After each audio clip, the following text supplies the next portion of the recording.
Price the Lord, hallelujah. ದೇವನಾಮಕ್ಕೆ ಸ್ತೋತ್ರವಾಗಲಿ. ಪ್ರಾರ್ಥನೆ ಮಾಡಿಕೊಳ್ಳೋಣ. ಸರ್ವ ಸೃಷ್ಟಿಕರ್ತನ ತಂದೆಯ ದೇವರೇ, ಮಗನ ದೇವರೇ, ಪರಿಶುದ್ಧಾತ್ಮನೇ, ನಿಮ್ಮ ನಾಮಕ್ಕೆ ಸ್ತೋತ್ರ ಸ್ವಾಮಿ. ಈ ದಿವಸವು ಈ ಸಮಯವು ಕೂಡ ನಿಮ್ಮಿಂದ ನೇಮಕವಾದಂತಹ ದಿವಸ ಸಮಯವಾಗಿದ್ದಕ್ಕಾಗಿ ಸ್ತೋತ್ರ. ಈ ದಿವಸದ ಸಂದೇಶದ ಭಾಗವನ್ನು ಕೂಡ ಹೇರಳವಾಗಿ ಆಶೀರ್ವದಿಸಿ ನಿಮ್ಮ ಪವಿತ್ರ ಆತ್ಮನ ಮೂಲಕ ಸಹಾಯ ಮಾಡುವುದಕ್ಕಾಗಿಯೂ ಸ್ತೋತ್ರ. ನಿಮ್ಮ ಪ್ರೀತಿ ಸಹಾಯ ಇಲ್ಲದೆ ಏನು ಮಾಡಲು ಸಾಧ್ಯವಿಲ್ಲ. ಯೇಸುವಿನ ನಾಮದಲ್ಲಿ ಪ್ರಾರ್ಥಿಸಿದ್ದೇನೆ ನಮ್ಮ ತಂದೆಯೇ, ಆಮೇನ್. ಇದನ್ನು ಕೇಳುತ್ತಿರುವ ನನ್ನ ಸಹೋದರ ಸಹೋದರಿಯರೇ, ನಿಮಗೂ ನನ್ನ ಹೃದಯಪೂರ್ವಕವಾದಂತಹ ನಮಸ್ಕಾರಗಳು. ದೇವರು ಈ ದಿವಸವೂ ಕೂಡ ನಿಮ್ಮನ್ನು, ನಿಮ್ಮ ಮಕ್ಕಳನ್ನು ಎಲ್ಲಾ ರೀತಿಯಲ್ಲಿ ಹೇರಳವಾಗಿ ಆಶೀರ್ವದಿಸಲೆಂದು ಪ್ರತಿ ದಿವಸ ಬೆಳಗಿನ ಜಾವದ ಪ್ರಾರ್ಥನೆಯಲ್ಲಿ ಪ್ರಾರ್ಥಿಸುವನಾಗಿದ್ದೇನೆ. ದೇವರು ನಮಗೆ ಸ್ತೋತ್ರ. ಇವತ್ತಿನ ಸಂದೇಶದ ಭಾಗವು ಕೀರ್ತನೆಗಳು 41ನೇ ಅಧ್ಯಾಯ 3ರಿಂದ. ಕೀರ್ತನೆಗಳು 41ನೇ ಅಧ್ಯಾಯ 3ರಿಂದ. ದೇವರ ನಾಮಕ್ಕೆ ಸ್ತೋತ್ರವಾಗಲಿ. ಅವನು ಅಸ್ವಸ್ಥನಾಗಿದ್ದು ಬಿದ್ದುಕೊಂಡಿರುವಾಗ ಯೆಹೋವನು ಅವನನ್ನು ಉದ್ಧರಿಸುವನು. ದೇವರ ನಾಮಕ್ಕೆ ಸ್ತೋತ್ರ. ಅಂದ್ರೆ ದೇವರ ಮಾತನ್ನ ಕೇಳಿ ದೇವರ ವಾಕ್ಯಕ್ಕೆ ವಿಧೇಯರಾಗಿ ದಾನ ಧರ್ಮ, ನಿರ್ಗತಿಯರಿಗೆ, ಕಡು ಬಡವರಿಗೆ, ಅನಾಥ ಮಕ್ಕಳಿಗೆ, ಅನಾಥ ವೃದ್ಧರಿಗೆ ನಾನಾ ರೀತಿಯಲ್ಲಿ ಅವರ ಸ್ವಾರ್ಥ ಜೀವನವನ್ನ ನೋಡದೆ ದೇವರು ಅವರಿಗೆ ಕೊಟ್ಟಷ್ಟು ಸಹಾಯ ಇದ್ದಷ್ಟು ಸಹಾಯ ಮಾಡ್ತಾ ಬರುವಾಗ ಅದನ್ನು ಇನ್ನೊಬ್ಬರಿಗೆ ನಾನು ಅವರಿಗೆ ಅಷ್ಟು ಕೊಟ್ಟೆ, ಇವರಿಗೆ ಇಷ್ಟು ಕೊಟ್ಟೆ ಅಂತ ಹೇಳದೆ ಗುಟ್ಟಾಗಿ ಕೊಟ್ಟು ಯಾರು ದೇವರ ಸೇವೆಯನ್ನ ಈ ರೀತಿ ದಾನ ಧರ್ಮ ಮಾಡ್ತಾ ಹೋಗ್ತಾರೋ ಅಂಥವ್ರು ಅಸ್ವಸ್ಥನಾಗಿ ಬಿದ್ದರೂ ಕೂಡ, ಅವರಿಗೆ ಕಾಯಿಲೆ ಕಷ್ಟ ಸಂಕಟ ದುಃಖ ಬಂದರೂ ಕೂಡ ದೇವರು ಅಂಥವರನ್ನ ಉದ್ಧರಿಸುವರು. ದೇವರ ನಾಮಕ್ಕೆ ಸ್ತೋತ್ರವಾಗಲಿ. ಇದು ಬೈಬಲಿನಲ್ಲಿ ಮತ್ತ 25ನೇ ಅಧ್ಯಾಯ 35ರಿಂದ 40ರವರೆಗೆ ನೋಡುವಾಗ ಬಹಳ ಚೆನ್ನಾಗಿ ನಾವು ಓದ್ಬೋದು. ನಮ್ಮಲ್ಲಿ ಧಾರಾಳವಾಗಿದ್ದುಕೊಂಡು ಅಥವಾ ಶಕ್ತಿಯ ಅನುಸಾರವಾಗಿ ಸಾಧಾರಣ ಮಟ್ಟಿಗೆ ಇದ್ದರೂ ಇಂಥವರಿಗೆ ಧನ ಸಹಾಯ ಮಾಡದ ಹೋದರೆ ಅಂಥವರು ಶಾಪಗ್ರಸ್ತರು ಎಂಬುದಾಗಿ ಕೂಡ ಬೈಬಲಲ್ಲಿ ಮತ್ತಾಯ 25 41ರಿಂದ 46ರವರೆಗೆ ನಾವು ಇದನ್ನು ಓದಿಕೊಳ್ಬೋದು. ಅದಲ್ಲದೆ ಬಹಳ ಕಡೆ ಕೂಡ ನಾವು ಇದನ್ನ ತಿಳಿದುಕೊಳ್ಳಬಹುದು. ಯಾಕೆಂದ್ರೆ ದೇವರು ನಮಗೆ ಕೊಡುವಂಥದ್ದು ಇತರರಿಗೆ ಸಹಾಯ ಮಾಡಿ ಕಷ್ಟ ಸಂಕಟ ದುಃಖದಲ್ಲಿ, ಒಳ್ಳೆತನದಲ್ಲಿ ಕಷ್ಟ ಸಂಕಟ ದುಃಖದಲ್ಲಿ ಸಹಾಯ ಮಾಡೋರಿಗೆ, ನೀವು ಕಷ್ಟದಲ್ಲಿರುವವರಿಗೆ ಸಹಾಯ ಮಾಡ್ರಪ್ಪ ಅಂತ ಕೊಡುವಂಥದ್ದು ಹೊರತು ಮತ್ತೆ ಖಂಡಿತವಾಗಿಯೂ ನಮಗೆ ದೊಡ್ಡ ದೊಡ್ಡ ಮನೆಗಳು, ಬೇಕಾದಷ್ಟು ಆಸೆಗಳು, ಬೇಕಾದಷ್ಟು ಮನೆಗಳು, ಬೆಳ್ಳಿ ಬಂಗಾರ ಮಾಡ್ಕೊಳ್ಳೋಕು, ದೊಡ್ಡ ಗಾಡಿಗಳನ್ನ ಮಾಡ್ಕೊಳ್ಳೋಕು, ಇನ್ನೆಷ್ಟೋ ಆಸ್ಪತ್ರೆಗಳು, ಇನ್ನೆಷ್ಟೋ ಕಾಲೇಜುಗಳು, ಇನ್ನೆಷ್ಟೋ ಸ್ಕೂಲ್ಗಳನ್ನ ಓಪನ್ ಮಾಡಕ್ಕಲ್ಲ. ಅದು ಬೇಕು, ಅದು ದೇವರ ಒಂದು ನಿಯಮವೇ, ದೇವರ ಒಂದು ಆಶೀರ್ವಾದವೇ. ಆದರೆ ಅದರಲ್ಲಿ ಕೂಡ ಬಡ ಬಗ್ಗರಿಗೆ ಎಷ್ಟು ವಿದ್ಯಾಭ್ಯಾಸ ಕಳಿಸ್ತಾ ಇದ್ದಾರೆ, ಯಾವ ರೀತಿ ಕಾಲೇಜಲ್ಲಿ ಬಡ ಮಕ್ಕಳಿಗೆ ವಿದ್ಯಾಭ್ಯಾಸವನ್ನು ಕಳಿಸ್ತಾ ಇದ್ದಾರೆ, ಸ್ಕೂಲ್ಗಳಲ್ಲಿಯೂ ಆಸ್ಪತ್ರೆಯಲ್ಲಿ ಕೂಡ ಯಾರನ್ನು ಆ ರೀತಿ ಒಂದು ಬಗೆಹರಿಸ್ತಾ ಇದ್ದಾರೆ ಬಡ ಬಗ್ಗರಿಗೆ, ಇಂಥದನ್ನು ಕೂಡ ದೇವರು ನೋಡೋನಾಗಿದ್ದಾನೆ. ದೇವರ ನಾಮಕ್ಕೆ ಸ್ತೋತ್ರ. ಕಡೆಗೆ ಆ ರೀತಿ ಯಾರ ಕೈಲಿ ಮಾಡಿಸ್ತಾ ಇದ್ದಾರೋ ಅವರಿಗೆ ಕಷ್ಟ ಸಂಕಟ ದುಃಖಗಳು ಬಂದಾಗ ಅಂಥವರನ್ನು ಕೂಡ ದೇವರು ಒಂದಲ್ಲ ಒಂದು ರೀತಿಯಲ್ಲಿ ಆಶೀರ್ವಾದ ಮಾಡ್ತಾರೆ. ಇದು ದೇವರ ದರ್ಶನವಾದ ಮೇಲೆ, ತಿಳುವಳಿಕೆ ಆದ ಮೇಲೆ, ದೇವರ ವಾಕ್ಯದಂತೆ ನೋಡುವಾಗ ಅನೇಕ 31 ವರ್ಷದ ಜೀವಿತದಲ್ಲಿ ನೋಡಿದ್ದೇನೆ, ಈಗಲೂ ಕೂಡ ನೋಡುತ್ತಲೇ ಇದ್ದೇನೆ. ದೇವರ ನಾಮಕ್ಕೆ ಸ್ತೋತ್ರವಾಗಲಿ. ಅವನ ರೋಗವನ್ನೆಲ್ಲ ಪರಿಹರಿಸಿ ಆರೋಗ್ಯವನ್ನು ಉಂಟು ಮಾಡಿದೆಯಲ್ಲ ಸ್ವಾಮಿ. ದಾವೀದರ ದೇವರಿಗೆ ಹೇಳಿದ್ದು ನೋಡಿ, ಅಂಥವರ ರೋಗಗಳನ್ನೆಲ್ಲ ಪರಿಹರಿಸಿ ಎಲ್ಲವನ್ನ ನೀನೇ ಹೊತ್ತುಕೊಂಡು ನೀನೇ ಅದನ್ನು ಪರಿಹರಿಸಿ ಆರೋಗ್ಯವನ್ನು ಉಂಟು ಮಾಡಿದ್ಯಲ್ಲಪ್ಪ, ಮತ್ತು ಆರೋಗ್ಯವನ್ನು ಉಂಟು ಮಾಡಿದ್ಯಲ್ಲ ಎಂಬುದಾಗಿ ದೇವರ ನಾಮಕ್ಕೆ ಸ್ತೋತ್ರ. ಹಲ್ಲೆಲೂಯಾ. ಇದು ಕೂಡ ಉದಾಹರಣೆಗೆ ನೋಡಿ, ನನ್ನನ್ನು ನಾನೇ ಹೆಚ್ಚಿಸಿಕೊಳ್ತಾ ಇಲ್ಲ, ಅನೇಕ ರೋಗಗಳಲ್ಲಿ ಬಿದ್ದಿದ್ದೆ, ದೇವರು ಉದ್ಧಾರ ಮಾಡಿದ್ರು. ಈ ನನ್ನ ಎಲ್ಲಾ ಕಾಯಿಲೆ ಕಸಗಳನ್ನ ಹೊತ್ತುಕೊಳ್ತಾನೆ ಇದ್ದಾರೆ. ಈಗಲೂ ನನಗೆ BP ಶುಗರ್ ಎಲ್ಲ ಇದೆ, ಆದ್ರೂ ಎಲ್ಲ ಆಹಾರ ಪದಾರ್ಥಗಳನ್ನ ತಿಂತಾ ಇದ್ದೀನಿ, ಕುಡಿತಾ ಇದ್ದೀನಿ ಖಂಡಿತವಾಗಿಯೂ. ಆದರೆ ಪ್ರಾರ್ಥನೆ ಮೂಲಕ ಅದನ್ನ ಉಪಯೋಗಿಸ್ತಾ ಇದ್ದೀನಿ. ನನ್ನ ಶುಗರು BP ಲೆವೆಲು ಹಾಗೆ ಇದೆ. ದೇವರ ನಾಮಕ್ಕೆ ಸ್ತೋತ್ರವಾಗಲಿ. ಒಬ್ಬೊಬ್ರು ಹೇಳ್ತಾರೆ, ಏನ್ ಬ್ರದರ್, ಏನ್ ಅಂಕಲ್ ನಿಮಗೆ BP ಇದೆ, BP ಶುಗರ್ ಇದೆ ಅಂತ ಹೇಳ್ತೀರಾ, ಇಷ್ಟು ಸ್ವೀಟು ಅದು ಇದು ಕೊಟ್ಟಿದ್ರೆಲ್ಲ ತಿಂತೀರಲ್ಲ. ನಾನು ಹೇಳಿದೆ, ಖಂಡಿತವಾಗಿ ದೇವರು ದೊಡ್ಡವನು, ಆರೋಗ್ಯದಾಯಕನಾದ ದೇವರು. ಹಾಗೆಂದ ಮಾತ್ರಕ್ಕೆ ಮಿತಿ ಮೀರಿ ನಾವು ತಿನ್ನುವುದು ಕೂಡ ಅಲ್ಲ. ಅದರಲ್ಲಿ ನಮ್ಮಲ್ಲಿ ಕೂಡ ಒಂದು ಮಿತಿ ಬೇಕು. ಖಂಡಿತವಾಗಿ ಅಲ್ಪ ಸ್ವಲ್ಪ ತಿಂದುಕೊಂಡು ಹೋಗ್ಬೋದು, ದೇವರಿದ್ದಾನೆ ಎಂಬುದಾಗಿ. ನೋಡಿ, ಈ ವಾಕ್ಯ ನನ್ನಲ್ಲಿ ಕೂಡ ನೆರವೇರಿದೆ. ಅವನನ್ನ ಏನ್ ಮಾಡಿದ್ರಲ್ಲಿ ಆರೋಗ್ಯ ಅವನ ರೋಗವನ್ನೆಲ್ಲ ಪರಿಹರಿಸಿ ಆರೋಗ್ಯವನ್ನು ಉಂಟು ಮಾಡಿದ್ಯಲ್ಲ ಸ್ವಾಮಿ ಅಂತ ಈ ರೀತಿ ದಾನ ಧರ್ಮ ಮಾಡಿಕೊಂಡು ಯಾರು ಹೋಗ್ತಾರೋ ಅಂಥವ್ರ ಆರೋಗ್ಯವನ್ನು ಕೂಡ ದೇವರು ಗುಣಪಡಿಸ್ತಾರೆ. ಕಷ್ಟ ಸಂಕಟ ದುಃಖಗಳಿಂದ ಬಿಡುಗಡೆ ಮಾಡ್ತಾರೆ. ತಂದೆ ತಾಯಿ ಇವತ್ತು ಇದೇ ರೀತಿಯಲ್ಲಿ ಮಾಡುವುದಾದರೆ ದೇವರು ಅವರಿಗೆ ಕೊಟ್ಟ ಮಕ್ಕಳನ್ನು ಕೂಡ ಆ ರೀತಿ ಕಾಪಾಡ್ತಾ ಬರ್ತಾರೆ ಎಲ್ಲ ರೀತಿಯಲ್ಲಿ. ಇದು ಕೂಡ ಇವತ್ತು ಸ್ವಲ್ಪ ಜನ ಸಾಕ್ಷಿಗಳು ಇದ್ದಾರೆ. ದೇವರ ನಾಮಕ್ಕೆ ಸ್ತೋತ್ರವಾಗಲಿ. 4ನೇ ವಚನ, ನಾನಂತೂ ಯೆಹೋವನೇ ನಿನ್ನ ಆಜ್ಞೆಯನ್ನು ಮೀರಿ ಪಾಪ ಮಾಡಿದ್ದೇನೆ, ನನ್ನನ್ನು ಕರುಣಿಸಿ ಸ್ವಸ್ಥ ಮಾಡು ಅಂದನು. ದೇವರ ನಾಮಕ್ಕೆ ಸ್ತೋತ್ರವಾಗಲಿ. ನೋಡಿ, ದಾವೀದರಸರು ಏನ್ ಮಾಡಿದ್ರು? ದಾವೀದರಸರನ್ನು ದೇವರು ನಡೆಸ್ತಾ ಬಂದ ಮೇಲೆ ಅದು ಗೊತ್ತಾಗಿದೆ. ಮತ್ತೆ ಅವರು ಪಾಪ ಮಾಡಿದ್ರು ಒಂದು ಸ್ತ್ರೀಯ ವಿಚಾರದಲ್ಲಿ. ಅದಕ್ಕೆ ದಾವೀದರಸರು ಏನ್ ಮಾಡಿದ್ರು? ಪ್ರಾರ್ಥಿಸಿದ್ರು, ಯೆಹೋವನೇ ನಿನ್ನ ಆಜ್ಞೆಯನ್ನು ಮೀರಿ ಪಾಪ ಮಾಡಿದ್ದೇನೆ, ನನ್ನನ್ನು ಕರುಣಿಸು ಸ್ವಸ್ಥ ಮಾಡು ಅಂದೇನು. ಅದಕ್ಕೆ 3 ಶಿಕ್ಷೆ ಕೊಟ್ಟರು. ಯಾರಿಗೆ? ದಾವೀದನಿಗೆ. ಯಾವುದನ್ನು ಬೇಕಾದ್ರೂ ನೀನು ಆರಿಸಿಕೋ ಅಂತೇಳಿ. ಆಗ ದಾವೀದರಸರು ಏನ್ ಮಾಡಿದ್ರು? ದಯವಿಟ್ಟು ನನ್ನನ್ನು ಶತ್ರುಗಳ ಕೈಗೆ ಒಪ್ಪಿಸ್ಬೇಡಪ್ಪ, ನನಗೆ ನಿನ್ನ ಪ್ರೀತಿ ಸಾಕು ಅಂತೇಳಿ ಪಶ್ಚಾತ್ತಾಪ ಪಟ್ಟರು. ಹಾಗೆ ಇವತ್ತು ದೇವರು ನಮ್ಮನ್ನು ನಡೆಸ್ತಾ ಇರುವಾಗ ಒಂದು ವೇಳೆ ಪಾಪಗಳು ದೇವರ 10 ಆಜ್ಞೆಗಳಿಗೆ ವಿರೋಧವಾಗಿ, ಎಲ್ಲ ವಾಕ್ಯಗಳಿಗೂ ವಿರೋಧವಾಗಿ ನಮ್ಮಲ್ಲಿ ಪಾಪ ನಡೆದು ಹೋಗಿದ್ದರೆ ನಾವು ದೇವರಲ್ಲಿ ಕ್ಷಮೆಯನ್ನ ಯಾಚಿಸಬೇಕು. 1 ದಿವಸ ಅಲ್ಲ, 2 ದಿವಸ ಅಲ್ಲ, ಒಂದೊತ್ತಲ್ಲ, ಜೀವಮಾನ ಇಡೀ ನಮಗೆ ಜ್ಞಾನ ಇರುವಷ್ಟು ದಿವಸಲ್ಲೂ ಕೂಡ ದೇವರೇ, ನಾನು ನಿನ್ನ ವಾಕ್ಯಕ್ಕೆ ಮೀರಿ ಪಾಪ ಮಾಡಿದ್ದೇನೆ, ನಾನು ತಿಳಿಯಪಡಿಸಿದ್ಯಾ, ಆದ್ರೂ ನಿನಗೆ ವಿರುದ್ಧವಾಗಿ ಪಾಪ ಮಾಡಿದ್ದೇನೆ, ನನ್ನನ್ನು ಕ್ಷಮಿಸಪ್ಪ, ನಿನ್ನ ಮಾರ್ಗದಲ್ಲಿ ಬಿಡಬೇಡ, ನಿನ್ನ ಪವಿತ್ರ ಆತ್ಮರ ಮೂಲಕ ನನ್ನ ನಡೆಸು, ನಾನು ಅಲ್ಲಿ ಮಹಾ ಒಂದು ಪಾಪಿ ಆಗಿದ್ದೇನೆ ಅಂತೇಳಿ ಪಶ್ಚಾತ್ತಾಪ ಪಡಬೇಕು. ಅದು ಏನು ನೋಡಿ, ದಾವೀದರಸರು ಪಾಪ ಮಾಡಿದಾಗ ಬೈಬಲ್ನಲ್ಲಿ ಕೀರ್ತನೆಗಳಲ್ಲಿ 51ನೇ ಕೀರ್ತನೆ ಪಶ್ಚಾತ್ತಾಪ ಪಟ್ಟಂಥದ್ದು. ಯಾಕೆಂದ್ರೆ ನಾವು ಕೆಟ್ಟ ಸಂತಾನ, ಕೆಟ್ಟ ರಕ್ತದವರು, ನಮ್ಮ ತಂದೆ ತಾಯಿ ಅಲ್ಲಿ ದೇವರಿಗೆ ವಿರುದ್ಧವಾಗಿ ನಡೆದುಕೊಂಡವರು, ಅವರೇ ಆ ರೀತಿ ಇರುವುದು, ಅದೇ ರಕ್ತದ ಸಂಬಂಧ. ಆ ಪಾಪವು ನಮ್ಮನ್ನು ಸೆಳೆಯುತ್ತದೆ. ರೋಮಪುರದವರಿಗೆ ಬರೆದ ಪತ್ರ 7ನೇ ಅಧ್ಯಾಯದಲ್ಲಿ ಅಪೊಸ್ತಲನಾದ ಪೌಲರು ಅದನ್ನೇ ಹೇಳಿದ್ರು. ನಾನು ಒಳ್ಳೇದು ಮಾಡಬೇಕು, ಒಳ್ಳೇದು ಹೇಳಬೇಕು ಅಂತ ಆದರೂ ಅದನ್ನು ಬಿಡ್ತಾ ಇಲ್ಲ. ಯಾಕೆಂದ್ರೆ ನಾನು ಪಾಪಿ ಸಂತಾನದವನು, ಆ ಪಾಪ ನನ್ನನ್ನು ಸೆಳೀತಾ ಇದೆ. ನಾನು ತಪ್ಪು ಮಾಡಲಿಲ್ಲ, ನನ್ನಲ್ಲಿ ನೆಲೆಗೊಂಡಿರುವ ಪಾಪ ಅದನ್ನು ಮಾಡಿತು ಅಂತ ಹೇಳಿದ್ರು. ಇದಕ್ಕೆ ಹೇಳಿದ್ರು, ಹೆತ್ತ ತಂದೆಯ ದೋಷ ಫಲ 3-4 ಮಕ್ಕಳ ತಲೆಮಾರಿಗೆ ತಾಯಿಯ ಪಾಪ ಅಳಿದು ಹೋಗದಿರಲಿ ಅಂತ ಹೇಳಿದ್ದು. ಎಷ್ಟಾದ್ರೂ ಆ ಪಾಪವು ಆ ಕಡೆ ಸೆಳೆಯುತ್ತಲೇ ಇರ್ತದೆ. ಆಗ ನಾವು ಪಶ್ಚಾತ್ತಾಪ ಪಟ್ಟು ದೇವರಲ್ಲಿ ಕ್ಷಮೆಯನ್ನು ಯಾಚಿಸಿ ದೇವರಲ್ಲಿ ನಾವು ಮುಂದೆ ಸಾಗಲಿಕ್ಕೆ ನಾವು ಪ್ರಯತ್ನ ಮಾಡಬೇಕು. ದೇವರ ನಾಮಕ್ಕೆ ಸ್ತೋತ್ರವಾಗಲಿ. ಹಲ್ಲೆಲೂಯಾ. ನನ್ನಲ್ಲಿ ಪಾಪ ಇಲ್ಲ, ನಾನು ಪರಿಶುದ್ಧ, ನಾನೀಗ ದೇವರೊಂದಿಗೆ ಇದ್ದೇನೆ ಅಂತ ಹೇಳಿದ್ರೆ ಅಂಥವ್ರು ಮಹಾ ದೊಡ್ಡ ಸುಳ್ಳುಗಾರರು ಅಂತೇಳಿ 1 ಯೋಹನ್ನ 1ನೇ ಅಧ್ಯಾಯ 8ನೇ ವಚನ ನಮಗೆ ಸ್ಪಷ್ಟವಾಗಿ ನಮಗೆ ತಿಳಿಸಲ್ಪಡ್ತದೆ.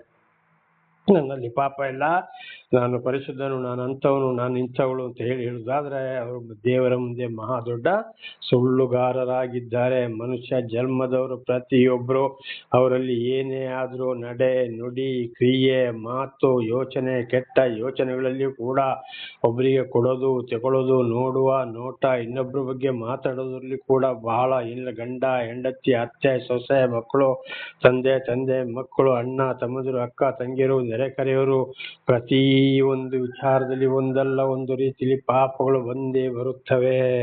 ಪಾಪ ಇಲ್ಲ ಅಂತ ಹೇಳಿದ್ರೆ ಖಂಡಿತವಾಗಿ ದೇವರ ಮುಂದೆ ಸುಳ್ಳುಗಾರರು. ಈಗ ಉದಾಹರಣೆಗೆ ನಾವು ಇಷ್ಟ ನೋಡ್ಬೋದು, ಇವತ್ತೊಂದೊಂದು ಧರ್ಮದಲ್ಲಿ ಬ್ರಾಹ್ಮಣರು ಪೂಜೆ ಮಾಡೋರು ಅಂತ.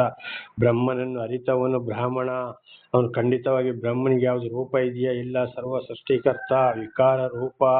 ಅಲ್ಲಿ ಪೂಜೆ ಮಾಡುವಾಗಲೇ ಇಲ್ಲ, ಉಪದೇಶ ಮಾಡಬೇಕು, ಜನಗಳನ್ನ ಎಚ್ಚರಿಸಬೇಕು. ಇದನ್ನ ಅವತ್ತು ಮಾಡ್ತಾ ಇದ್ದಾರೆ. ಇಲ್ಲ, ಯಾವ ವಿಗ್ರಹಗಳೇ ಆಗ್ಲಿ, ಸತ್ತ ಹೆಣದ ಸಮಾಧಿ ಮಾಡೋದಲ್ಲೇ ಆಗ್ಲಿ, ಒಂದು ಮರದ ಬುಡಕ್ಕೆ ಕಲ್ಲು ಹಾಕೋದೇ ಆಗ್ಲಿ, ಅಲ್ಲಿ ಎತ್ತು ಕೊಯ್ಯುವುದಾಗ್ಲಿ, ಕುರಿ ಕೊಯ್ಯುವುದಾಗ್ಲಿ, ಆ ಮೇಕೆ ಆಡು ಕೊಯ್ಯುವುದಾಗ್ಲಿ, ಕೋಳಿ ಕೊಯ್ಯುವುದಾಗ್ಲಿ, ಹಂದಿ ಕೊಯ್ಯುವುದಾಗ್ಲಿ, ಏನೇ ಆಗ್ಲಿ ಅಲ್ಲಿ ಹೋಗಿ ಪೂಜೆ ಮಾಡಿ ಬಂದೇ ಬರ್ತಾರೆ. ಇದವರ ತಪ್ಪು ತಾನೇ.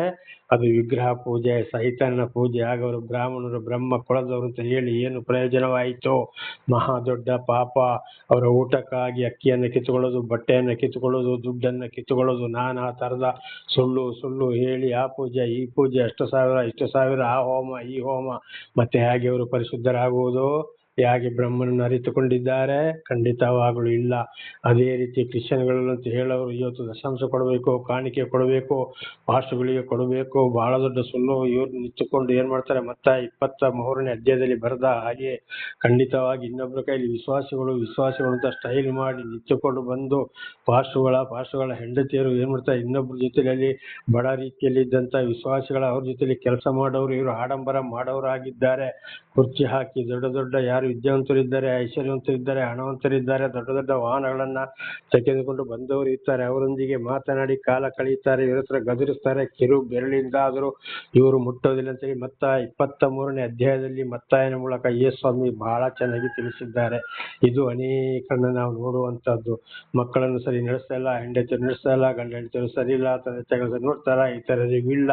ಪ್ರೀತಿ ಮಾಡೋರನ್ನೇ ಪ್ರೀತಿ ಮಾಡೋದು ಹಣಕ್ಕಾಗಿ. ಆಸ್ಪತ್ರೆ, ಆಶ್ರಮ, ಸ್ಕೂಲ್ಗಳು ಇವತ್ತು ಕ್ರಿಶ್ಚಿಯನ್ಗಳಲ್ಲಿ ಜಾಸ್ತಿ. ಇಲ್ಲೆಲ್ಲ ನಡೀತಿರೋದು ಏನು ಸರಿಯಾಗಿ ದೇವರ ವಾಕ್ಯದ ಪ್ರಕಾರ ನಡೀತಾ ಇದೆಯಾ? ಪ್ರತಿ ಒಂದು ವಿಚಾರದಲ್ಲಿಯೂ ಅನ್ಯಾಯ, ಸುಳ್ಳು. ಈಗಂತೂ ಯೂಟ್ಯೂಬ್ ಮೂಲಕ ಇಲ್ಲದ ವಿಷಯಗಳನ್ನ ಹೇಳಿಕೊಂಡು ಏನೇನೋ ಮಾಡಿ ಅವರಿಗೆ ಬೇಕಾದಾಗೆ ಉಬ್ಬಿಸಿ ಮಾತಾಡಿಕೊಂಡು ಬೇಕಾದ ಹಣ ಸಂಪಾದನೆಯನ್ನ ಮಾಡುವವರಾಗಿದ್ದಾರೆ. ಆಗ ಖಂಡಿತವಾಗಿ ಇವರು ಪರಲೋಕ ಹೋಗ್ಲಿಕ್ಕೆ ಸಾಧ್ಯ ಇದೆಯೋ? ಖಂಡಿತವಾಗ್ಲೂ ಅಲ್ಲಿ ಸಾಧ್ಯವೇ ಇಲ್ಲ. ದೇವರ ನಾಮಕ್ಕೆ ಸ್ತೋತ್ರ. ಅದಕ್ಕೆ ದಾವೀದನು ನಾನು ಪಾಪ ಮಾಡಿದ್ದೇನೆ, ಚೈತ್ಯ ರೋಮಪುರದವರಿಗೆ ಬರೆದ ಪತ್ರ 3ನೇ ಅಧ್ಯಾಯದಲ್ಲಿ ಅಲ್ಲಿ ನಾವು ಓದುವಾಗ 10ರಿಂದ 12 ಓದುವಾಗ ಪ್ರತಿಯೊಬ್ಬರು ಪಾಪ ಮನುಷ್ಯರಲ್ಲಿ ಒಬ್ಬನು ಕೂಡ ಒಳ್ಳೆಯವರನ್ನು ನಾನು ಕಾಣುವುದಿಲ್ಲ ಎಂಬುದಾಗಿ ಅಪೊಸ್ತಲನಾದ ಪೌಲರು ಇದನ್ನೇ ಹೇಳಿದ್ದು. ದೇವರ ನಾಮಕ್ಕೆ ಸ್ತೋತ್ರವಾಗಲಿ. ಹಲ್ಲೆಲೂಯಾ. ಅದೇ ರೀತಿ ಇನ್ನೊಂದು ಕಡೆ ನೋಡುವಾಗ ನಾನಾ ತರದ ಕಾಯಿ ಬಟ್ಟೆಗಳನ್ನ ಹಾಕೊಳ್ಳೋದು, ಬೇಕಾದಷ್ಟು ನಾಮಗಳನ್ನ ಬಡ್ಕೊಳ್ಳೋದು, ರುದ್ರಾಕ್ಷಿ ಮಾಳೆಗಳನ್ನ ಹಾಕೊಳ್ಳೋದು, ಮಠ ಮಂದಿರ ಅಂತ ಹೇಳಿ ಮಾಡುವಂಥದ್ದು, ಅವ್ರದ್ದು ಕೂಡ ಅನ್ಯಾಯಗಳು. ನಾವು ಮದುವೆ ಆಗೋದಿಲ್ಲ, ನಾವು ಬ್ರಹ್ಮಚಾರಿಗಳು ಅಂತ ಹೇಳಿ ಇದೆಲ್ಲರಿಗೂ ಗೊತ್ತಿದೆ, ಹೇಳ್ಬೇಕಂತ ಅವಶ್ಯಕತೆ ಇಲ್ಲ. ಅದೇ ರೀತಿ ಮುಸ್ಲಿಂ ಧರ್ಮಗಳಲ್ಲಿ ಕೂಡ ಇವತ್ತು ಏನ್ ಮಾಡ್ತಾ ಇದ್ದಾರೆ? ಅಲ್ಲ ಆಸ್ತಿ ಕೇಳಿದಾನೆ, ಅಲ್ಲ ಒಕ್ಬೋರ್ಡು, ಅಲ್ಲ ಆಸ್ತಿ ಕೇಳಿದಾನೆ, ಅಲ್ಲ ನನಗೆ ಜಾಗ ಕೇಳಿದಾನೆ ಅಂತ ಇಡೀ ಅವ್ರನ್ನ ಏನಿಲ್ಲ ಸುಳ್ಳು ಮಾಡಿ ಇವತ್ತು ಅಲ್ಲಾಹನಿಗೆ ಕೆಟ್ಟ ಹೆಸರು ತಂದಿದ್ದಾರೆ, ಅಲ್ಲಾಹನಿಗೆ ಬೇಸರವನ್ನುಂಟು ಮಾಡಿದ್ದಾರೆ. ಕುರಾನಿಗೆ ವಿರುದ್ಧವಾಗಿ ನಡೆಯುವಂಥದ್ದು. ಆಗ ಇದು ಸರಿಯಾ? ಇದು ಇರಲು ಅಲ್ಲನ ಬಳಿಗೆ ಹೋಗಲಿಕ್ಕೆ ಸಾಧ್ಯವೋ? ಇಲ್ಲ. ಹಾಗೆ ದಾವೀದನು ಅರ್ಥ ಮಾಡಿಕೊಂಡು ಏನ್ ಮಾಡಿದ್ರು ಅಲ್ಲಿ? ನಾನಂತೂ ಯೆಹೋವನೇ, ನಿನ್ನ ಆಜ್ಞೆಯನ್ನು ಮೀರಿ ಪಾಪ ಮಾಡಿದ್ದೇನೆ, ನನ್ನನ್ನು ಕರುಣಿಸಿ ಸ್ವಸ್ಥ ಮಾಡು ಅಂದೇನು. ಅದಕ್ಕೆ ದಾವೀದನು 3 ಶಿಕ್ಷೆ ಕೊಡುವಾಗ ನನ್ನ ಶತ್ರುಗಳಿಗೆ ಒಪ್ಪಿಸ್ಬೇಡಪ್ಪ, ನಿನ್ನ ಪ್ರೀತಿ ಸಾಕು ಅಂತ ಹೇಳಿ ಪಶ್ಚಾತ್ತಾಪವನ್ನ ಪಟ್ಟರು. ದೇವರ ನಾಮಕ್ಕೆ ಸ್ತೋತ್ರವಾಗಲಿ. ಹಾಗೆ ಇವತ್ತು ದೇವರನ್ನು ಅರಿತುಕೊಂಡಾಗ ದೇವರ ವಾಕ್ಯಗಳು ಸರಿಯಾಗಿ ನಮ್ಮ ಹೃದಯದಲ್ಲಿ ಜ್ಞಾನದಲ್ಲಿಯೂ ಅಲ್ಲಿ ಅಡಕವಾಗಿದ್ರೆ ನಮ್ಮ ತಪ್ಪುಗಳು ಕೂಡ ನಮಗೆ ಅರ್ಥ ಆಗ್ತದೆ. ಪಶ್ಚಾತ್ತಾಪ ಪಡಲೇಬೇಕು. ಏನಿದ್ರೆ ಸಿಟ್ಟಲ್ಲಿ ಇನ್ನೊಬ್ಬರಿಗೆ ಬೈತೇವೆ, ಮಾಡ್ತೇವೆ, ತಂದೆ ತಾಯಿಗೆ ಬೈತೇವೆ, ಹೆಂಡತಿಗೆ ಹೊಡಿತೇವೆ, ಮಕ್ಕಳನ್ನು ಕೂಡ ಸರಿ ನಡೆಸೋದಿಲ್ಲ. ಇತರರ ಬಗ್ಗೆಯೂ ಕೂಡ ಈ ಪಾಪಗಳು ಬಂದೇ ಬರುತ್ತವೆ. ಏನಿದ್ರೆ ಅವರ ಬಗ್ಗೆ ಇತರರ ಬಗ್ಗೆ ಕೂಡ ನಾವು ಚಾಡಿ ಮಾತನಾಡುತ್ತೇವೆ. ನಮ್ಮ ಸ್ವಂತ ಕೆಲಸಗಳಲ್ಲಿ ಸರ್ಕಾರದಿಂದ ಒಂದು ಕೆಲಸ ಆಗ್ಬೇಕಂದ್ರೆ ಅಲ್ಲಿ ಹೋಗ್ಕೊಂಡು ಸುಳ್ಳು ಸರ್ಟಿಫಿಕೇಟ್ಗಳನ್ನ ಮಾಡಿಸೋದು, ಲಂಚ ಕೊಟ್ಟುಕೊಂಡು, ಇದು ಕೂಡ ತಪ್ಪಲ್ಲವೇ? ಮಹಾ ದೊಡ್ಡ ತಪ್ಪು. ದೇವರ ನಾಮಕ್ಕೆ ಸ್ತೋತ್ರವಾಗಲಿ. ಅದಕ್ಕೆ ನಾವು ನಮ್ಮ ಪಾಪಗಳನ್ನ ಅರ್ಥ ಮಾಡಿಕೊಂಡಾಗ ಖಂಡಿತವಾಗಿಯೂ ನಾವು ದೇವರಲ್ಲಿ ಕ್ಷಮೆಯನ್ನ ಯಾಚಿಸಬೇಕಾಗಿದೆ. ದೇವರ ನಾಮಕ್ಕೆ ಸ್ತೋತ್ರವಾಗಲಿ. ಹಲ್ಲೆಲೂಯಾ. 5ನೇ ವಚನ, ನನ್ನ ಹಾನಿಯನ್ನು ಅಪೇಕ್ಷಿಸುವ ಶತ್ರುಗಳು ಅವನು ಯಾವಾಗ ಸತ್ತಾನೋ ಅವನ ಹೆಸರು ಯಾವಾಗ ಇಲ್ಲದೆ ಹೋದೀತು ಎಂದು ಹೇಳಿಕೊಳ್ಳುತ್ತಾರೆ. ನೋಡಿ, ಶತ್ರುಗಳು ಏನ್ ಹೇಳ್ತಾರೆ? ಸರಿಯಾಗಿ ಜೀವನ ಇದ್ದಾಗೆ ಮಾತನಾಡುವಾಗ, ಒಳ್ಳೆ ಕೆಲಸವನ್ನ ಮಾತಾಡಿದಾಗ, ನ್ಯಾಯವನ್ನೇ ಮಾತಾಡಿದಾಗ ಶತ್ರುಗಳು ಏನ್ ಹೇಳ್ತಾರೆ? ಅಯ್ಯೋ, ಇವನಿಂದ ನಮಗೆ ಜೀವಿಸಕ್ ಆಗೋದಿಲ್ಲಪ್ಪ, ಇವನ್ ಯಾವ ತರ ಸತ್ತು ಹೋಗ್ತಾನೆ, ಅಥವಾ ಏನ್ ಮಾಡ್ಬೇಕು, ಇವನ ಇಲ್ಲಿಂದ ಓಡಿಸಿ ಬಿಡ್ಬೇಕಲ್ಲ, ಇಲ್ಲಿ ಇಲ್ಲಕ್ಕೆ ಬಿಡಬಾರ್ದು, ಇವನಿಂದ ಬಹಳ ತೊಂದರೆ ಆಗ್ತಾ ಇದಲ್ಲಪ್ಪ ಅಂತ ಶತ್ರುಗಳು ಈ ರೀತಿ ಹೊಂಚಿ ಹಾಕುತ್ತಾರೆ. ದಾವೀದನ ಹೆಸರಿಗೂ ಆಗಿದ್ದು ಅದೇ, ಅನೇಕ ಪ್ರವಾದಿಗಳಿಗೂ ಸಾಕ್ಷಿಗಳಿಗೂ ಆಗಿದ್ದು ಅದೇ. ದೇವರು ಮನುಷ್ಯನ ಅವತಾರ ಎತ್ತಿ ಬಂದಾಗ, ಯೇಸೆಂಬ ನಾಮದಲ್ಲಿ ಕಳೆಯುವುದಲ್ಲಿ ಬಂದಾಗಲೂ ಆಗಿದ್ದು ಅದೇ ಕೆಲಸ. ಹಾಗೆ ಇವತ್ತು ಮನುಷ್ಯರೊಳಗೆ ಕೂಡ ದೇವರು ಆದುಕೊಂಡವರು ಸತ್ಯವನ್ನ ನುಡಿಯುವಾಗ ಖಂಡಿತವಾಗಿ ಅವರು ಯಾರಿಗೂ ಬೇಡ, ಎಲ್ಲರೂ ಕೈ ಬಿಡ್ತಾರೆ. ಮಾತಾಡೋದಿಲ್ಲ, ಫೋನು ಇಲ್ಲ, ಎದುರಿಲ್ಲ, ಫೋನು ಇಲ್ಲ, ಯಾವುದೂ ಇಲ್ಲ.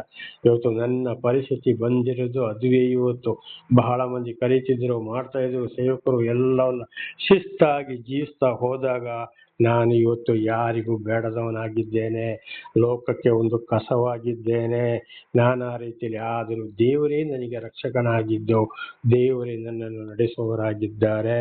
ಅದಕ್ಕೂ ನಾವು ಹೆದರಬಾರದು. ಆಗಿದ್ದಾಗಲಿ ದೇವರ ಮೇಲೆ ಭರವಸೆ ಇಟ್ಟು ನಾವು ಮುಂದೆ ಸಾಗಬೇಕಾಗಿದೆ. ದೇವರ ನಾಮಕ್ಕೆ ಸ್ತೋತ್ರವಾಗಲಿ. ಪ್ರಕಟಣೆ ಗ್ರಂಥದಲ್ಲಿ ಯೇಸು ಸ್ವಾಮಿ ಕೂಡ ಯೋಹಾನನ ಮುಖಾಂತರ ಅದು ಹೇಳಿದ್ದು, ನೀನು ಸಾಯಬೇಕಾದರೂ ನಂಬಿಕಸ್ಥನಾಗಿರು ಅಂತ ಶ್ರೀಕೃಷ್ಣ ಪರಮಾತ್ಮನು ಕೂಡ ಅದನ್ನೇ ಬೋಧನೆ ಮಾಡಿದ್ದು. ದೇವರ ನಾಮಕ್ಕೆ ಸ್ತೋತ್ರ.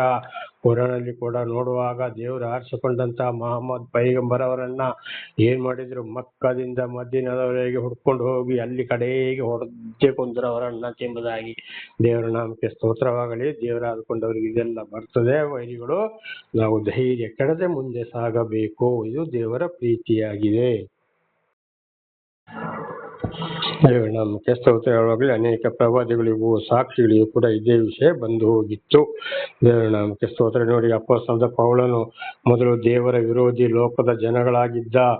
ಆಗ ಎಲ್ಲರೂ ಅವನ ಮೇಲೆ ಬಹಳ ಪ್ರೀತಿ, ಅವನಿಗೆ ಜನ ಸಹಾಯ ಇತ್ತು.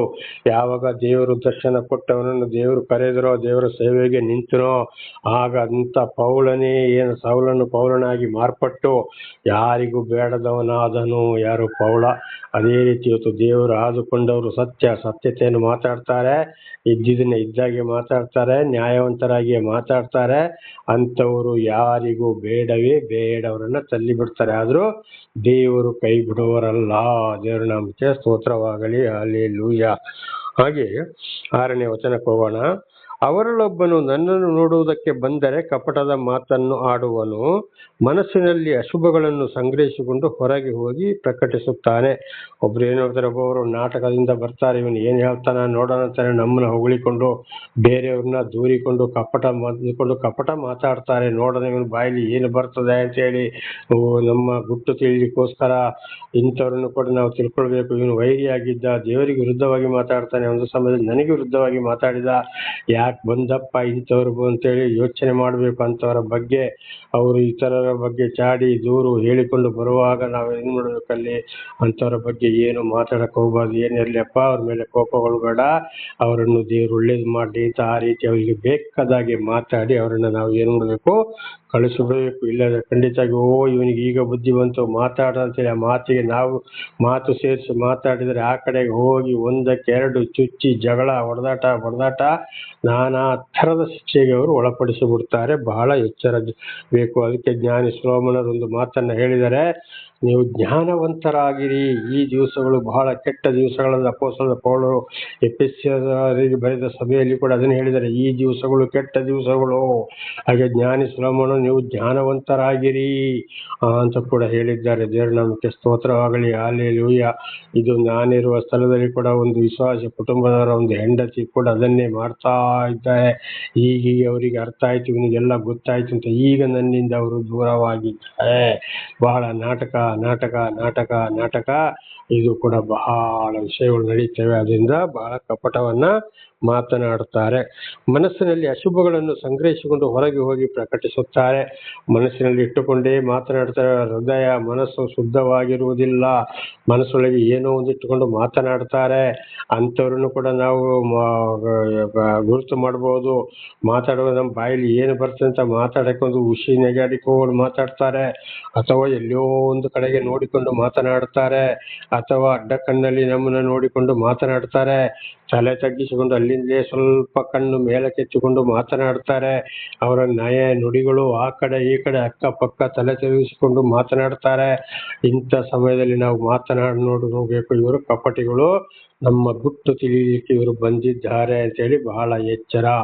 ನೇರವಾಗಿ ಮಾತಾಡೋದಾದ್ರೆ ಇದ್ದ ವಿಷಯವನ್ನು ಮಾತಾಡೋರು, ನೀನ್ ಯಾಕೆ ತಪ್ಪು ಮಾಡಿದೆ, ಅದು ನಿನ್ನ ತಪ್ಪಲ್ವೋ, ಈ ರೀತಿ ನೀನು ಮಾಡಬಾರ್ದಿತ್ತಲ್ವೋ ಅಂತ ಖಂಡಿತವಾಗಿ ಮಾತನಾಡ್ತಾರೆ.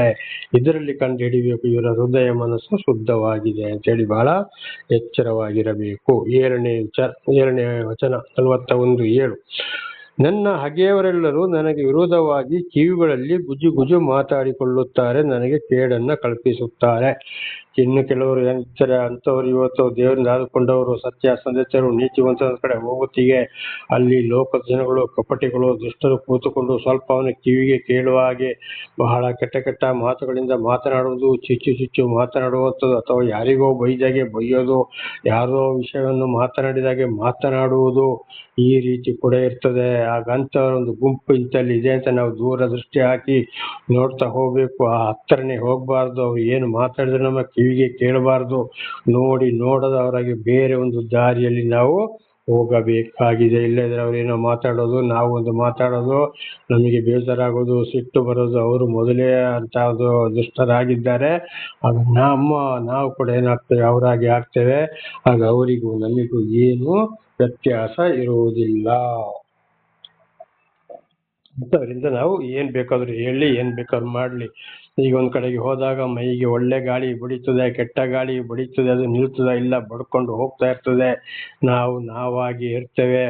ಈಗ ಒಂದು ಹೊಳೆಯಲ್ಲಿ, ಒಂದು ನದಿಯಲ್ಲಿ ನೀರು ಹರಿತದೆ, ಅದಕ್ಕೆ ಒಳ್ಳೆ ನೀರು ಹರಿತದೆ, ಕೆಟ್ಟ ನೀರು, ಕಳಕು ನೀರು ಬಂದು ಸೇರ್ತದೆ. ಸತ್ತ ಹೆಣಗಳು ಕೂಡ ಏನಾಗ್ತದೆ, ಅದರಲ್ಲಿ ತಿರ್ತವೆ. ಎಂತೆಂಥವು ಯಾರೋ ಬಂದು ಅಲ್ಲಿ ಸ್ನಾನ ಮಾಡ್ತಾರೆ, ಎಷ್ಟೋ ಹೆಣಗಳು ಉರುಳಿಕೊಂಡು ಹೋಗ್ತವೆ. ಆದ್ರೆ ನೀರು ನಿಲ್ತದ, ಹೋಗ್ತದೆ, ಹರಿತದೆ. ಹಾಗೆ ಯಾರು ಏನೇ ಹೇಳಿದ್ರು, ಏನೇ ಮಾಡಿದ್ರು ಕೂಡ ಕೇಳದವರಾಗೆ ದೇವರೇ ನೀನೇ ನೋಡ್ಕಪ್ಪ ಅಂತ ಯೋಚನೆ ಮಾಡಿಕೊಂಡು ಮನಸ್ಸೊಳಗೆ ಪ್ರಾರ್ಥಿಸ್ತಾ ನಾವು ದೇವರ ಮಾರ್ಗದಲ್ಲೇ ಮುನ್ನಡಿಬೇಕು. ನಮ್ಮ ಕೆಲಸ ಕಾರ್ಯಗಳಲ್ಲಿ ಅವರಿಗೆ ತಕ್ಕಾದ ಉತ್ತರವನ್ನ ಏನಾಗ್ತದೆ, ಈಗೊಂದು ಹೊಳೆಯಲ್ಲಿ ದೊಡ್ಡದಾಗಿ ನೀರು ಬರ್ತದೆ, ಬೇಸಿಗೆಗಾಲದಲ್ಲಿ ತುಂಬಾ ಬೇಸಿಗೆ ಬಂದಾಗ ಅದು ನಿಂತೋಗ್ತದೆ. ಸಣ್ಣ ಸಣ್ಣ ನದಿಗಳಲ್ಲಿ ಆ ಗುಂಡಿಯಲ್ಲಿ ಬಹಳ ಗಲೀಜಿರ್ತದೆ, ವಾಸನೆ ಬರ್ತದೆ. ಆಗ ಅಲ್ಲಿಗೆ ಯಾರಾದ್ರೂ ಆ ನೀರು ತಗೊಳಕ್ಕೆ ಮಾಡಕ್ಕೆ ಹೋಗ್ತಾರೆ? ಇಲ್ಲ. ದನಗಳಾದ್ರೂ ಕುಡಿಲಿಕ್ಕೆ ಹೋಗೋದಿಲ್ಲ. ಹಾಗೆ ಕೆಟ್ಟ ದುಷ್ಟರ ಹೃದಯ, ಮನಸ್ಸು, ಜೀವನ ಅದೇ ರೀತಿ. ಒಂದಲ್ಲ ಒಂದು ದಿವಸ ಈ ಕೆಟ್ಟ ನೀರು ನಮ್ಮ ಕಣ್ಣಿಗೆ ಕಾಣುವ ಹಾಗೆ ಅವರ ಜೀವಮಾನ ಕೂಡ ಹಾಳಾಗೋದು ನಮ್ಮ ಕಣ್ಣಲ್ಲಿ ನಾವು ಕಾಣಬಹುದು. ಅದಕ್ಕೆ ಕೀರ್ತನೆ 112ರಲ್ಲಿ ಬರೆಯಲ್ಪಟ್ಟಿದೆ, ನಿನ್ನ ದುಷ್ಟರಿಗೆ ಬರುವ ಗತಿಯನ್ನು ನೀನು ಕಣ್ಣಾರೆ ಕಾಣ್ತೀಯ ಅಥವಾ ಕಿವಿಯಾರೆ ಕೇಳ್ತೀಯ ಅಂತ. ಇದು ನನ್ನ ಜೀವಿತದಲ್ಲಿ ಬೇಕಾದಷ್ಟು ನಡೆದು ಹೋಗಿದೆ, ಈಗಲೂ ಕೂಡ ನಡೆಯುತ್ತಲೇ ಇದೆ. ದೇವರು ನನಗೆ ಪಡಿಸ್ತಲೇ ಇದ್ದಾರೆ, ಒಂದಲ್ಲ ಒಂದು ರೀತಿಯಲ್ಲಿ. ದೇವರ ನಾಮಕ್ಕೆ ಸ್ತೋತ್ರವಾಗಲಿ. ಹಲ್ಲೆಲೂಯಾ. ಗುಜು ಮಾತಾಡ್ತಾರೆ, ಕೇಳನ್ನ ಕಲ್ಪಿಸುತ್ತಾರೆ. 8ನೇ ವಚನ, ಅವನನ್ನು ಅಸಾಧ್ಯ ರೋಗ ಹಿಡಿದದೆ, ಅವನು ಹಾಸಿಗೆಯನ್ನು ಬಿಟ್ಟು ತಿರುಗಿ ಏಳುವುದೇ ಇಲ್ಲವೆಂದು ಹೇಳಿಕೊಳ್ತಾರೆ. ನೋಡಿ, ಇದು ಮಾತ್ರ ಅಷ್ಟೇ. ಅವನಿಗೇನೋ ರೋಗ ಹಿಡಿದಿದೆ, ಅದರಿಂದ ಹೀಗೆ ಮಾತನಾಡ್ತಾನೆ, ಬಹಳ ಉರಿ ಬರ್ತಾನೆ, ಬಹಳ ಬೆಂಕಿಯಾಗಿ ಮಾತನಾಡ್ತಾರೆ. ಅವನಿಗೆ ಸ್ವಲ್ಪ ಸಮಯ ಇರೋದು. ದೇವರವನೊಂದಿಗಿದ್ರೆ ಅವನಿಗೆ ಯಾಕೆ ಎಷ್ಟು ಕಷ್ಟ ಬೇಕು? ಇವತ್ತು ನೋಡಿ, ಲೋಕದಲ್ಲಿ ಒಬ್ಬೊಬ್ರು ಎಷ್ಟು ಚೆನ್ನಾಗಿ ಜೀವಿಸ್ತಾರೆ ಅಂತೇಳಿ ಈ ರೀತಿ ಕೂಡ ಮಾತನಾಡ್ತಾರೆ. ಆದ್ರೆ ಬೇಕಾದಾಗೆ ಸಂಪಾದನೆ ಮಾಡಿಕೊಂಡು ಇನ್ನೊಬ್ಬರಿಗೆ ಅನ್ಯಾಯ, ದಗ, ಮೋಸ ಮಾಡಿಕೊಂಡು, ದಾನ ಧರ್ಮ ಮಾಡದೆ, ಲಂಚ, ಬಡ್ಡಿ, ಯುದ್ದಿ, ಸುಳ್ಳು, ದಗ ಹೇಳ್ಕೊಂಡು, ರಿಯಲ್ ಎಸ್ಟೇಟ್ ಮಾಡಿಕೊಂಡು, ನಾನಾ ರೀತಿಯಲ್ಲಿ ದೇವರ ಹೆಸರಲ್ಲಿ ಹೇಳಿಕೊಂಡು ಹಣ ಸಂಪಾದನೆ ಮಾಡಿ ಉದ್ಧಾರ ಮಾಡಿದವರು ಇದ್ದಾರೆ. ಆದರೆ ದೇವರು ಅವರನ್ನ ಕೈ ಬಿಟ್ಟಿದ್ದಾರೆ. ಅವರಿಗೆ ಅವರ ಆತ್ಮಕ್ಕೆ ನರಕ ಎಂಬ ತೀರ್ಪು ಆಗಿ ಹೋಗಿದೆ ಅಂತ ಹೇಳಿ ಇವರಿಗೆ ಅದು ಗೊತ್ತಿಲ್ಲ. ದೇವರು ಯಾರಿಗೆ ವಿಶೇಷವಾದ ಜ್ಞಾನವನ್ನ ಕೊಟ್ಟಿದ್ದಾರೋ ಅವರಿಗೆ ಮಾತ್ರ ಅದು ಗೊತ್ತಾಗ್ತದೆ. ಈಗ ಬೆಳೀತಾರೆ. ಸೈತಾನನು ಮಾಡಿದ್ದು ಪರಲೋಕದಲ್ಲಿ ದೇವರೊಂದಿಗೆ ಅವನ ಸಂಗಡಿಯನ್ನು ಕೂಡಿಕೊಂಡು ದೇವರೊಂದಿಗೆ ಯುದ್ಧಕ್ಕೆ ನಿಂತಾಗ ಕಡೆಗಳಿಂದ ಏನ್ ಮಾಡಿದ್ರು, ದೇವರು ದೂತರನ್ನು ನರಕ ಎಂಬ ತೀರ್ಪು ಕೊಟ್ಟು ಭೂಲೋಕಕ್ಕೆ ದಬ್ಬಿದ್ರು. ಅವರೇ ಸೈತಾನಗಳು. ಹಾಗೆ ಈ ರೀತಿ ದೇವರಿಗೆ ವಿರುದ್ಧವಾಗಿ ನಡ್ಕೊಳ್ಳೋರು ಅವರೇನಾಗಿದ್ದಾರೆ, ನರಕವೆಂಬ ತೀರ್ಪಾಗಿದೆ. ಅವರು ಕೂಡ ಇಲ್ಲಿ ಲೋಕದಲ್ಲಿ ಸೈತಾನ ಆಗಿದ್ದಾರೆ. ಹಾಗೆ ಸೈತಾನ ಇತರರನ್ನು, ದೇವರು ಆದುಕೊಂಡವರನ್ನು ಯಾವ ರೀತಿ ಕೆಡಿಸ್ತಾ ಇದ್ದಾನೋ, ದೇವರನ್ನು ಆದುಕೊಂಡವರನ್ನು ಆದುಕೊಳ್ಳದವರನ್ನ ಅದೇ ರೀತಿ ದುಷ್ಟರೊಂದಿಗೂ ಸೈತಾನ ಇವತ್ತು ಕೆಡಿಸುವುದಾಗಿದೆ. ಆದ್ರಿಂದ ಇಂಥವರ ಬಗ್ಗೆ ಕೂಡ ಬಹಳ ಎಚ್ಚರ. ಅವರು ಏನೇ ಮಾತಾಡಿಕೊಳ್ತಾರೆ, ಏನೇ ಇರಲಿ, ಆಗ್ಲೇ ಹೇಳಿದಾಗೆ ಅಂಥವರಿಂದ ನಾವು ದೂರ ಸರಿದು ಹೋಗಬೇಕು. 9ನೇ ವಚನ, ನಾನು ಯಾವನನ್ನು ನಂಬಿದ್ದೇನೋ, ದೇವರ ಸ್ತೋತ್ರ, ಹಲ್ಲೆಲೂಯಾ. ನಾನು ಯಾವನನ್ನು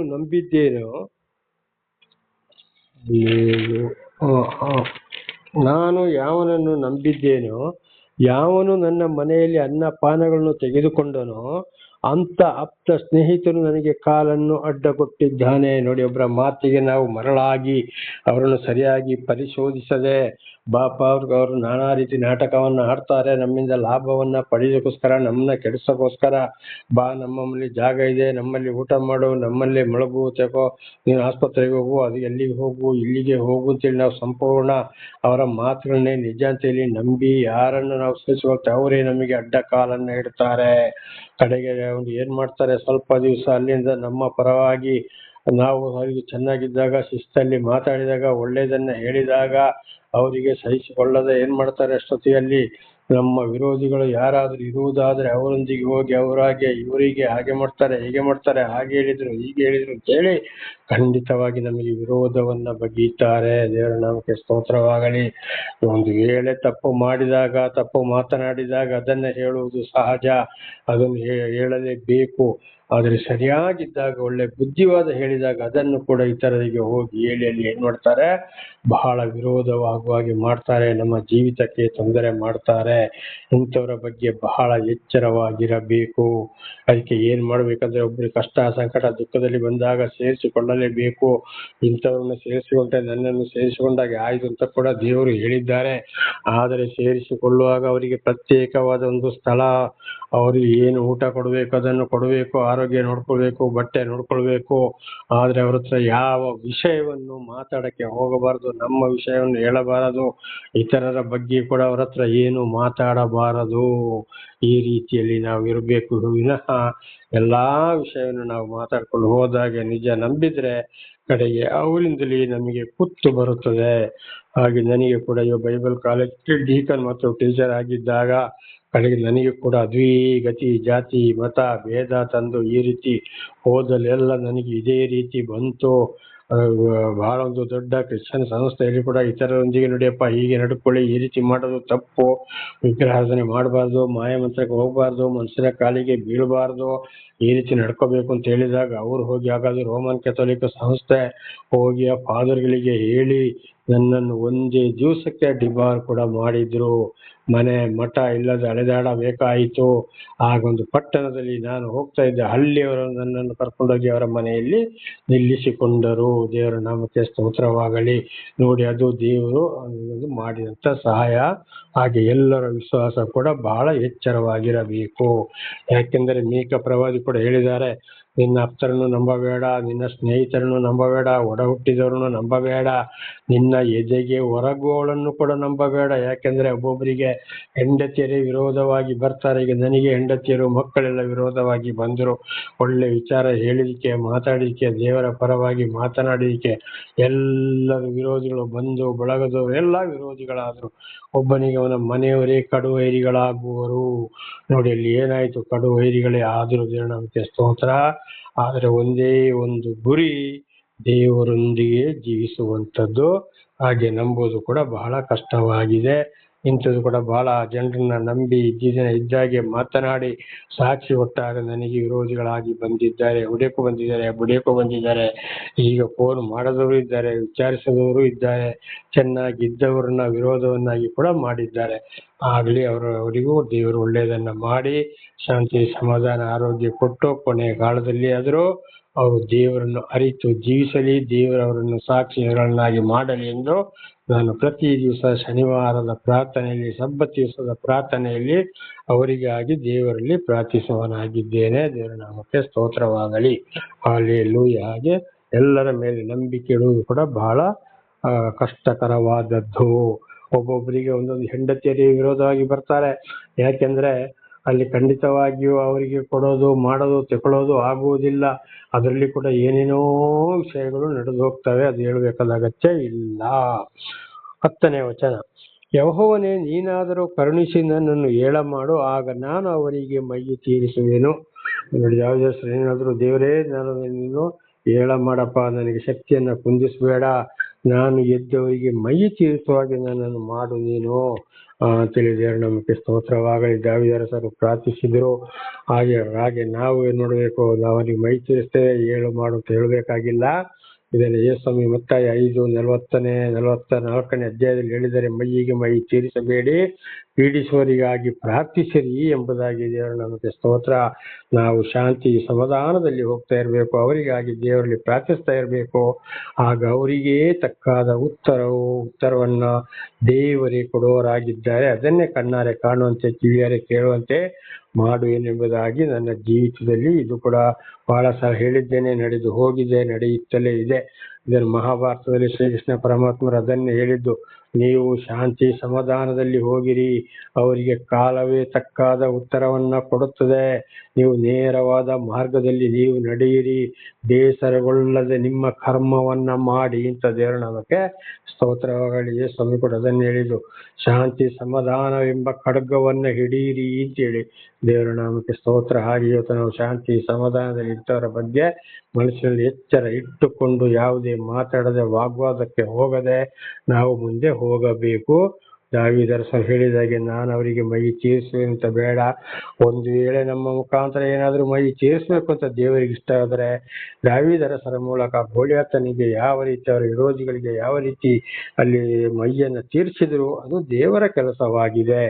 ನಾವು ದೇವರೊಂದಿಗೆ ಜೀವಿಸುವುದು ಒಂದೇ ನಮ್ಮ ಕೆಲಸ. ದೇವರ ನಾಮಕ್ಕೆ ಸ್ತೋತ್ರವಾಗಲಿ. ಹಲ್ಲೆಲೂಯಾ.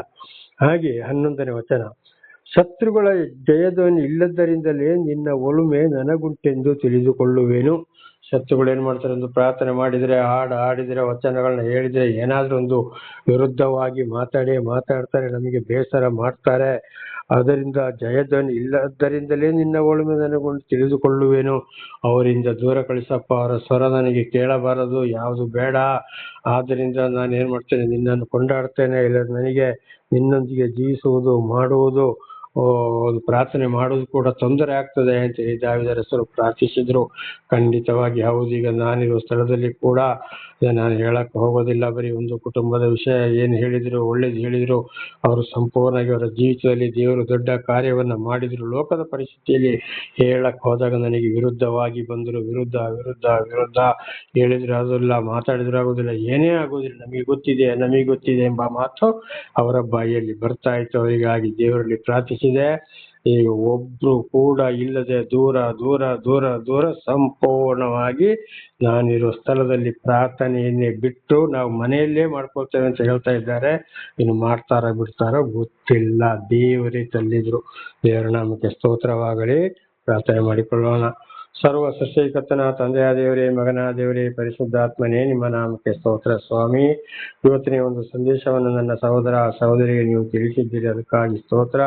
ಇದೆಲ್ಲವನ್ನ ಚೆನ್ನಾಗಿ ಕೇಳಿ ಅರ್ಥ ಮಾಡಿಕೊಂಡು ನಿಮ್ಮ ವಾಕ್ಯಕ್ಕೆ ವಿಧೇಯರಾಗಿ ಜೀವಿಸಿ ನಿಮ್ಮಿಂದ ಆಶೀರ್ವಾದವನ್ನು ಹೊಂದಿ ಅವರ ಮಕ್ಕಳನ್ನು ಅದೇ ಮಾರ್ಗದಲ್ಲಿ ನಡೆಸಿ ಇತರರಿಗೆ ಸಾಕ್ಷಿಯಾಗಲು ಬೇಕಾದಂತ ವಿಶೇಷವಾದ ಜ್ಞಾನ, ಆರೋಗ್ಯವನ್ನು ಅವರಿಗೆ ದಯಪಾಲಿಸಿರಿ. ಈ ಮಾತುಗಳಲ್ಲಿ, ಇವತ್ತಿನ ಸಂದೇಶದಲ್ಲಿ ಏನಾದರೂ ತಪ್ಪಿ ಹೋಗಿದ್ದರೂ ಅವರನ್ನು ಕ್ಷಮಿಸಿ. ಪಾಪ ಪರಿಹಾರ, ರಕ್ಷಣೆ ನಿಮ್ಮಿಂದಲೇ ಹೊರತು ಬೇರೆ ಯಾರಿಂದಲೂ ಅಲ್ಲ. ನಿಮ್ಮೆಲ್ಲ ಉಪಕಾರಗಳಿಗಾಗಿ ಕೃತಜ್ಞತಾ ವಂದನೆಗಳು. ನಾನು ಕೂಡ ಪ್ರತಿ ದಿವಸ ಹೆಚ್ಚೆಚ್ಚು ತಿಳಿದುಕೊಳ್ಳುವಂತೆ ನೀವು ಮಾಡ್ತಾ ಇರುವುದಕ್ಕಾಗಿಯೂ ಸ್ತೋತ್ರ. ಪಾಪಿಯಾದ ನನ್ನ ಮೇಲೆ ನಿಮ್ಮ ಕರುಣೆ, ಪ್ರೀತಿ ತೋರಿಸ್ತಾ ಇರುವುದಕ್ಕಾಗಿ ಸ್ತೋತ್ರ. ಯೇಸುವಿನ ನಾಮದಲ್ಲಿ ಪ್ರಾರ್ಥಿಸಿದ್ದೇನೆ ನಮ್ಮ ತಂದೆಯೇ, ಆಮೇನ್. ಇದನ್ನು ಕೇಳುತ್ತಿರುವ ನನ್ನ ಸಹೋದರ ಸಹೋದರಿಯರೇ, ನಿಮಗೂ ನನ್ನ ಹೃದಯಪೂರ್ವಕವಾದಂತಹ ಧನ್ಯವಾದಗಳು. ದೇವರು ನಿಮ್ಮನ್ನು, ನಿಮ್ಮ ಮಕ್ಕಳನ್ನು ಎಲ್ಲಾ ರೀತಿಯಲ್ಲಿ ಹೇರಳವಾಗಿ